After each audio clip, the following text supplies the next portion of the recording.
행복하기 좋은 날, 내일이 아닌 바로 오늘.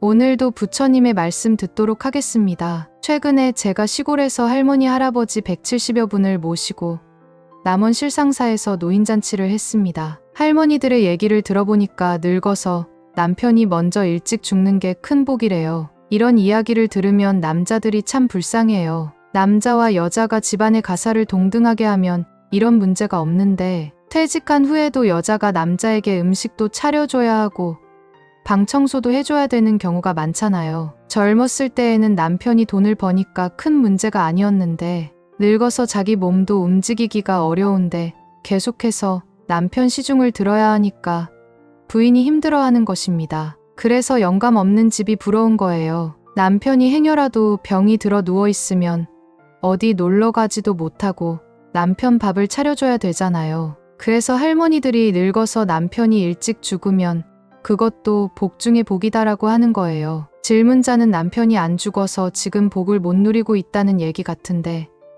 막상 영감이 먼저 죽으면 섭섭합니다. 병들어 누워있으면 차라리 죽으면 낫겠다 싶은데 죽고 나면 또 섭섭해집니다. 그래서 질문자는 조금 힘은 붙이지만 혼자 안 살고 남편과 함께 살아서 좋다 하는 생각을 가지셔야 합니다. 그리고 만약에 남편이 먼저 돌아가시게 되면 이제 자유로워서 좋다 하고 생각하시면 됩니다. 늘 이 두 가지 관점을 가지고 살아야 어떤 일이 생겨도 구애받지 않고 살 수 있습니다. 늙어서 어떻게 노후를 마련해야 되느냐 이런 걱정은 안 하셔도 돼요. 80년이나 다리를 사용했는데 고장이 좀 나는 게 정상이지 어떻게 멀쩡하겠어요.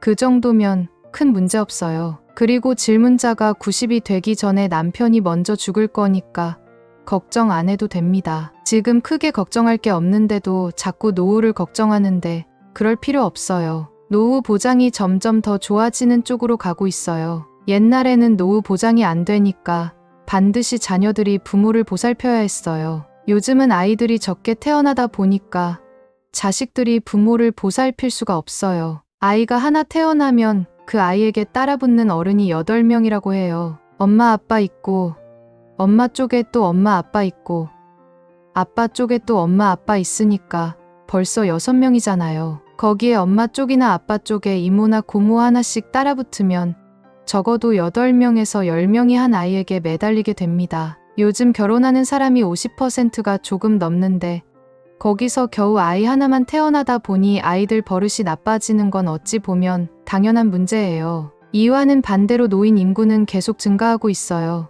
옛날에는 결혼하면 한 20년 정도 부모를 모시면 됐는데 지금은 평균 수명이 60세에서 90세로 늘어나서 50년 이상 모셔야 해요. 그러니 자녀들 입장에서 부모를 모시는 게 현실적으로 어렵습니다. 옛날에는 자식이 보통 대여섯 돼서 누가 모셔도 모셨는데 지금은 많아야 둘이니 자녀들에게 큰 부담이 아닐 수 없어요. 그러니 노인이 돼서 자녀들이 전화를 안 한다, 보러 오지 않는다 하는 생각은 일절하지 마세요. 그들이 불효자라서 그런 게 아니고 사회 구조가 이전과 현저히 바뀌었어요. 이제 우리의 노후는 자식이 책임을 져야 하는 것이 아니라 사회적으로 보장이 되어야 합니다. 한국에서는 재산이 전혀 없는 사람은 정부가 운영하는 양로원으로 들어가면 돼요. 현재 시골에서 논이나 밭이 좀 있고 집이 있는 사람이 제일 어려운 사람이에요. 이 사람들은 정부의 지원 대상에 안 들어가요. 자식이 있는 사람도 마찬가지고요. 그렇다고 자식들이 부모를 돌보는 것도 아니고 시골에 있는 땅도 현금화가 안 되죠. 옛날 집 한 채 있어 봐야 상태가 아주 열악하다 보니 현금 가지고 있는 것보다 훨씬 못해요. 땅이나 집을 팔아버리고 요양원에 들어가면 되는데 생각이 옛날에 머물러 있다 보니 죽을 때까지 땅 한마지기는 가지고 있어야 한다고 고집해요. 그리고 자식들이 돌보지 않아도 이걸 자식에게 물려줘야 한다는 생각이 강하죠. 이게 본인들에게는 전혀 도움이 안 되는 일인데도 그렇게 삽니다. 그러니 자신의 처지를 한탄해도 이를 해결할 방법이 없어요. 지금은 그 상황이 여러모로 많이 좋아졌어요. 정부는 노인연금으로 거의 40만 원씩 지급하는데 제가 볼 때는 10여 년 안에 100만 원쯤 되지 않을까 생각을 합니다. 이전에 국민연금도 드러났다면 국민연금까지 합해 노후 걱정은 안 하셔도 되는 겁니다. 물론 큰 집을 유지하고 자동차도 가지고 가끔 외식도 하면서 살겠다라고 하면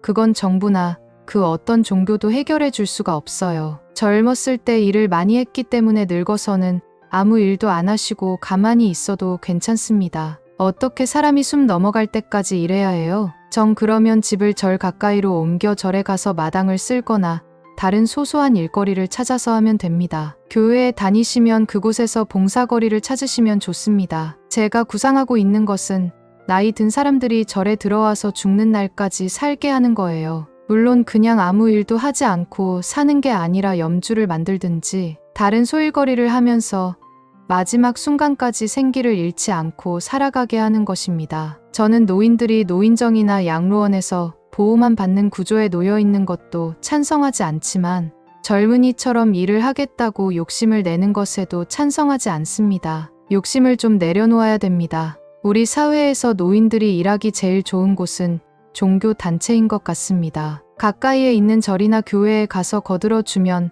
밥도 얻어먹을 수 있으니까요. 아니면 노인정에 가서 봉사를 하는 것도 좋은 방법입니다. 지금 나이 80이 넘었는데 뭔가 의미 있는 일을 하겠다 하는 것은 욕심이에요. 내려놓으셔야 됩니다. 이렇게 사는 게 의미가 있는가?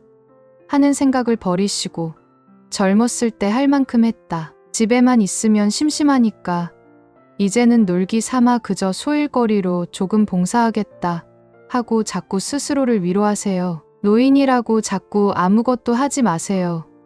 앉아서 쉬세요 하고 대하는 것은 좋은 게 아니에요. 노인이라도 뭐든지 할 수 있으면 하도록 자꾸 일거리를 줘서 움직이게 해야 건강에 좋고 운동이 됩니다. 그래서 시골 노인들이 좋아요. 제가 사는 동네에 100세 할머니가 계시는데 아직도 밭에 가서 일합니다. 걷지는 못해도 엉덩이에 종이 박스 하나 붙이고 밭에 가서 일해요. 자식들은 하지 마시라고 말리지만 그분에게는 그게 운동이에요. 물론 밤에 아프다는 소리를 하지만 그게 삶의 의지입니다. 노인들은 이렇게 대하면 됩니다. 낮에 일하겠다 하면 홈이 챙겨드리고 밤에 아프다 하면 주물러 드리면 됩니다. 그것이 그 어르신에게 삶의 생기를 불어넣어 줍니다. 물론 노인들에게 무리하게 일을 시켜서는 안 됩니다. 그러나 운동 삼아 하도록 해주어야 해요. 제가 노인정에 가서 늘 법문하는 것이 이제 일이라고 생각하지 말고 놀이 삼아 하세요입니다. 노인은 무리하면 안 됩니다. 그러면 몸이 많이 아프거든요. 질문자도 한번 소일거리를 찾아보세요. 정할 일이 없으면 나중에 저한테 연락처를 주세요. 저는 일이 무궁무진하게 많은 사람이거든요. 늙어서 못 움직여도 오시겠다면 받습니다. 그냥 있지 마시고 소일거리를 찾아서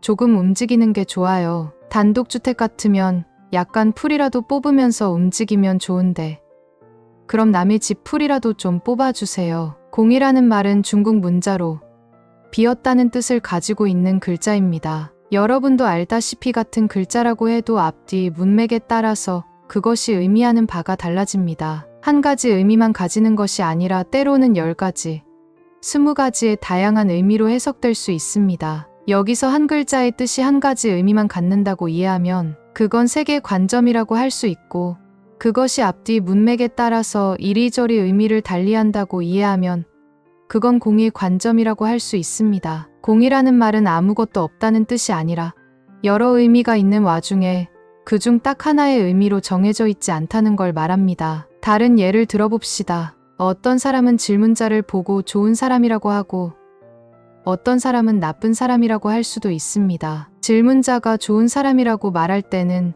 질문자에게 어떤 좋은 사람이라고 할 만한 요소가 있다는 걸 말하고 나쁜 사람이라고 말할 때는 어떤 나쁜 사람이라고 할 만한 요소가 있다는 걸 뜻합니다. 이렇게 좋은 요소든 나쁜 요소든 그러한 요소가 있다는 것이 공에 반대되는 언어인 세계 관점입니다. 공은 이 사람이 보기에 질문자가 좋아 보이고 저 사람이 보기에 나쁘게 보일 뿐이지 질문자 자체에는 좋은 것도 없고 나쁜 것도 없다는 것을 뜻합니다. 즉, 질문자에게 어떤 좋은 요소가 있어서 좋은 사람이 되는 것도 아니고 어떤 나쁜 요소가 있어서 나쁜 사람이 되는 것도 아닙니다. 질문자에게는 좋은 요소라고 할 것도 없고 나쁜 요소라고 할 것도 없습니다. 다만 보는 사람에 따라서 누군가에게는 좋아 보이기도 하고 누군가에게는 나빠 보이기도 할 뿐입니다. 이럴 때 질문자는 좋은 사람도 아니고 나쁜 사람도 아니고 공이다 하고 표현하는 것입니다. 공은 아무것도 없다는 뜻이 아니라 좋다 나쁘다고 할 만한 요소가 없다는 뜻입니다. 다른 예로 어떤 물질을 생각해 봅시다. 어떤 사람은 이 물질을 조금 섭취해서 병이 나았어요. 그러면 그 사람은 이 물질을 가리켜서 좋은 약이라고 말할 것입니다. 다른 사람은 이 물질을 섭취해서 오히려 몸이 아파졌습니다. 그러면 그 사람은 이 물질을 가리켜 독이라고 말합니다. 이때 이 물질은 약일까요? 독일까요? 세상에서는 주로 세 가지로 말합니다. 첫 번째는 이 물질은 약이라고 말하는 경우이고, 두 번째는 이 물질은 독이라고 말하는 경우이고, 세 번째는 이 물질에는 약성도 있고 독성도 있다고 말하는 경우입니다. 그러나 사실은 공입니다. 이 물질에는 약성도 없고 독성도 없고 다만 그 물질일 뿐입니다. 그것이 어떻게 작용하느냐에 따라 약성으로 나타날 때도 있고 독성으로 나타날 때도 있을 뿐입니다. 물질에는 약성도 없고 독성도 없고 다만 물질일 뿐이라는 것이 이 물질은 공하다 하는 말의 의미입니다. 이 세상의 모든 존재는 그것이 물질적이든 생물학적이든 정신적이든 다만 그것일 뿐입니다. 그래서 진실은 공이라고 말하는 것입니다. 그러나 그것이 인연을 따라, 즉 시간과 공간의 조건을 따라 어떤 때, 어떤 사람에게는 좋은 것으로 나타나기도 하고 다른 때 다른 사람에게는 나쁜 것으로 나타나기도 하고 어떤 때는 약성으로 나타나기도 하고 어떤 때는 독성으로 나타나기도 합니다. 공이기 때문에 약이 되기도 하고 독이 되기도 하고 공이기 때문에 좋은 사람이 되기도 하고 나쁜 사람이 되기도 합니다. 공이 존재의 본질을 일컫는 말이라면 책은 그것이 인연을 따라 우리에게 드러났을 때 이렇게도 드러나고 저렇게도 드러나는 것을 일컫는 말입니다. 모든 존재의 본질이 공인 줄 알면 괴로울 일이 없습니다. 상대방은 좋은 사람도 아니고 나쁜 사람도 아니기 때문입니다. 그 사람이 존재하지 않거나 아무것도 아니라는 뜻이 아니라 지금 주어진 시간과 공간의 조건에서는 때로는 좋게, 때로는 나쁘게 나타날 뿐입니다. 나를 기준으로는 다양하게 나타날 수 있지만 그 사람의 본질은 좋은 것도 아니고 나쁜 것도 아닙니다. 다만 그 사람일 뿐이에요. 시간과 공간을 떠나서 항상 객관적으로 진리라고 할 수 있는 건 없습니다. 심지어 계율이라고 해도 시간과 공간을 떠나서 절대적인 진리라고 할 수는 없습니다. 무언가 절대적인 진리,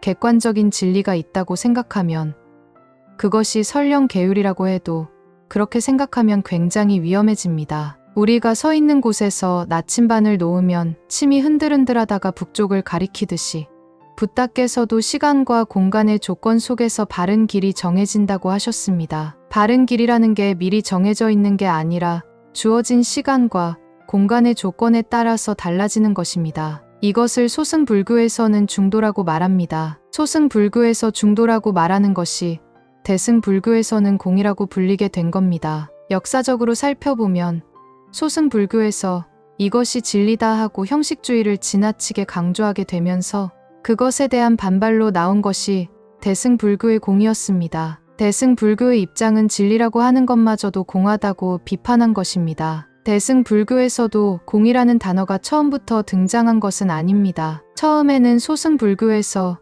이것이 법이다 하고 지나치게 절대화를 하기 시작하자 이에 반대해서 대승불교에서는 정해진 법이 없다 하는 주장을 했습니다. 소승불교의 이것이 법이다 하는 주장에 대해 대승불교에서는 법이라고 정해진 것이 없다 하며 비판했던 것입니다. 그것이 시간이 흐르면서 공이다 하는 표현으로 바뀌어 나간 것입니다. 이것이 진리라고 정해진 것이 없다 하는 것이 공의 의미입니다. 공이라는 단어 때문에 공간적으로 아무것도 없이 텅 비어있다는 개념으로 잘못 이해될 수 있는데 실제 의미는 정해진 것이 없다는 뜻입니다. 우리는 대부분 상대에게 집착을 합니다. 특히 자기가 좋아하는 상대방에게 집착을 하고 자기 뜻대로 하려고 합니다. 그리고 막상 자기 뜻대로 안 되면 기분이 나빠집니다. 그 정도가 심해지면 그 다음엔 알았다 하고 내버려 두거나 포기하게 됩니다. 이것이 무관심입니다. 그러나 존재가 공한 줄 알면 집착할 바가 없게 됩니다. 그러면 상대방이 원하는 대로 해줍니다. 그가 도와달라면 도와주고 도와달라고 하지 않으면 돕지 않게 됩니다. 그러니 상대에게 집착하지도 않고 상대에게 무관심하지도 않게 됩니다. 여러분도 너무 망설이거나 두려워하지 말고 좀 더 적극적으로 살아보면 좋겠습니다.